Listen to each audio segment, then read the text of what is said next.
Hola a todos, Dios los bendiga. Bienvenidos a la Iglesia Bautista del Buen Pastor de Bucaramanga. Mi nombre es Yorley Parra. En el día de hoy estamos iniciando un nuevo tiempo devocional.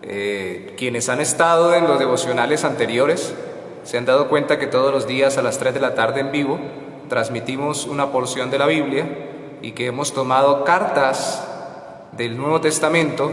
Luego tomaremos seguramente algún evangelio y pasaremos al Antiguo Testamento en su momento, pero en ciclos de 21 días.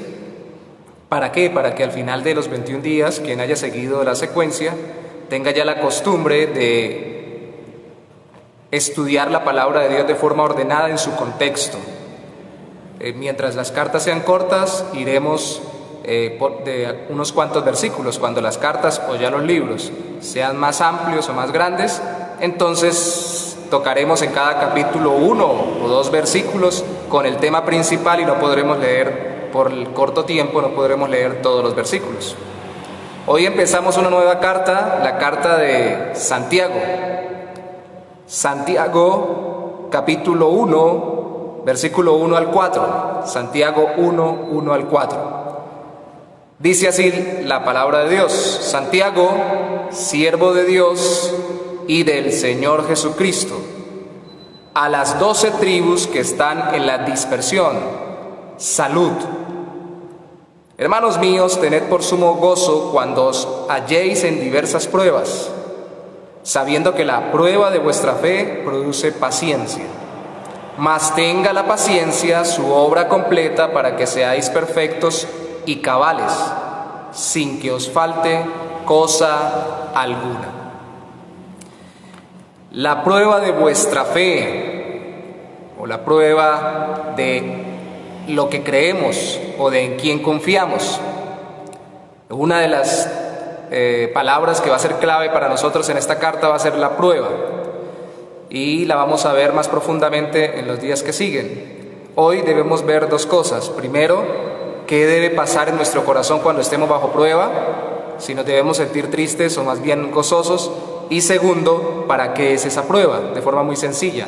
Pero como estamos iniciando una nueva carta, debemos recalcar quién es el autor y quiénes los destinatarios. El autor, Santiago, de forma muy sencilla podemos decir que con el tiempo se llegó a la conclusión que es Jacobo, uno de los Jacobo que aparece en la Biblia. San Jacob sería la razón por la cual se le llamaría Santiago, y Jacobo sería el nombre real del autor. Lógicamente, por Hechos de los Apóstoles sabemos que no podía ser el discípulo que era hermano de Juan y que acompañaba junto con Pedro, esos tres, Pedro, Jacobo, Juan, a Cristo de una forma especial dentro de los 12 discípulos o los 12 apóstoles. Luego se ha desestimado por la historia y la investigación al otro Jacobo que estaba dentro de los 12 discípulos, y se ha terminado pensando que era Jacobo el que es citado en la Biblia como hermano de Jesús. Algunos dicen que no lo era, que era un término para hablar de un pariente cercano, y otros dicen que sí, que seguramente era también hijo de María, y por eso no hermano completo, sino medio hermano de Cristo. El caso es que este es el que dirige, según se cree, el primer concilio, la primera reunión, porque terminó siendo el pastor de la iglesia en Jerusalén y dirige el primer concilio o la primera reunión de la iglesia para tratar un tema entre los apóstoles con respecto a los gentiles en Hechos capítulo 15. Este es Santiago, este es Jacobo, el que por Pablo también es citado en su carta a los Gálatas en el capítulo 1, diciendo que se encontró con él cuando fue a hablar con Pedro, solo se encontró con Jacobo. Y en 1 Corintios capítulo 15 también es citado por Pablo cuando habla de la resurrección, como que Cristo le apareció de una forma especial después de varios días de estar apareciendo Cristo a diferentes personas resucitado. Le aparece a Jacobo de una forma muy especial y antes de aparecerle al mismo Pablo.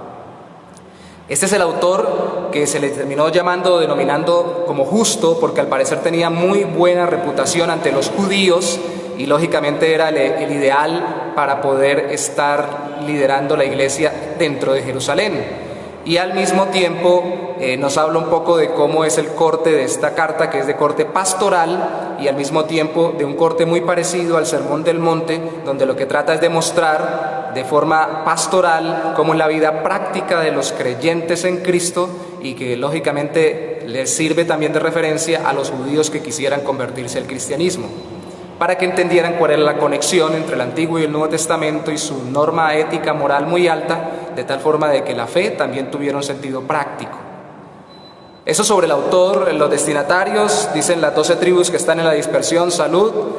Rápidamente podríamos decir que eran todos los judíos dispersos, y como él era judío, pues podríamos decir que era para ellos, pero seguramente para que se convirtieran o de los que ya se habían convertido a Cristo.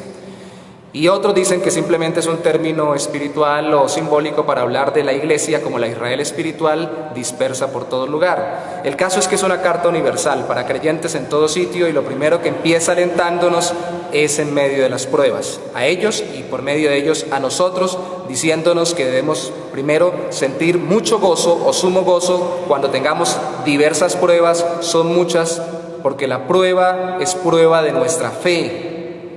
Nada es valioso si no es probado, y son diversas las pruebas, y los creyentes, con las dificultades que pasamos en esta vida, afianzamos nuestra confianza en el Señor.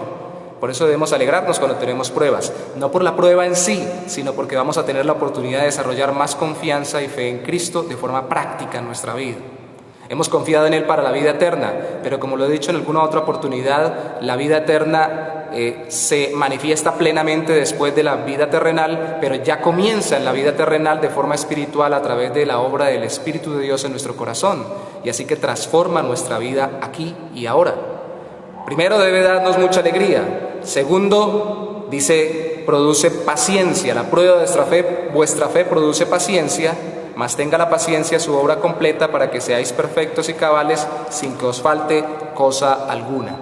¿Qué quiere decir? Que no nos debe producir tristeza sino alegría, porque vamos a confiar más en el Señor cuando tenemos pruebas, pero al mismo tiempo nos debe producir alegría porque esa entrega al Señor más fuerte por la prueba, esa confianza en el Señor que desarrollamos en medio de la prueba, nos va a desarrollar la paciencia para que cada día seamos más completos, más maduros, tengamos cabal cumplimiento o la obra completa de Cristo, y seamos perfectos y cabales, no hablando de perfección absoluta, sino de madurez, que no nos falte ningún aspecto en nuestra vida en que nosotros podamos ser transformados. Si son diversas las pruebas, debemos alegrarnos cuando tenemos prueba de uno u otro tipo, pero también debemos saber que Dios nos va a dar la paciencia para pasar esa prueba en uno u otro tipo de acontecimiento, de circunstancia.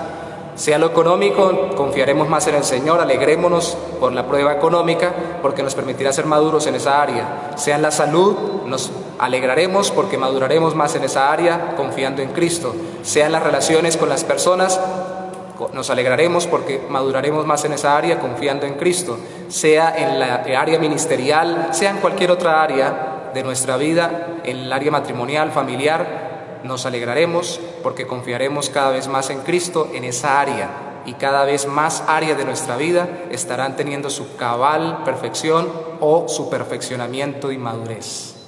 Entonces, están pruebas, hay diversas pruebas.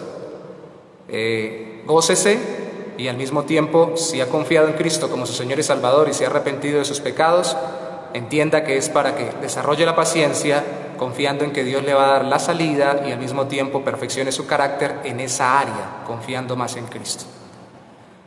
Padre, te damos gracias en esta hora por permitirnos venir delante de ti e iniciar un nuevo estudio durante estos 21 días, si es tu voluntad, Señor, que los cumplamos en la carta de Santiago. Ayúdanos, oh Señor, a ver todos los diversos temas que esta carta contiene.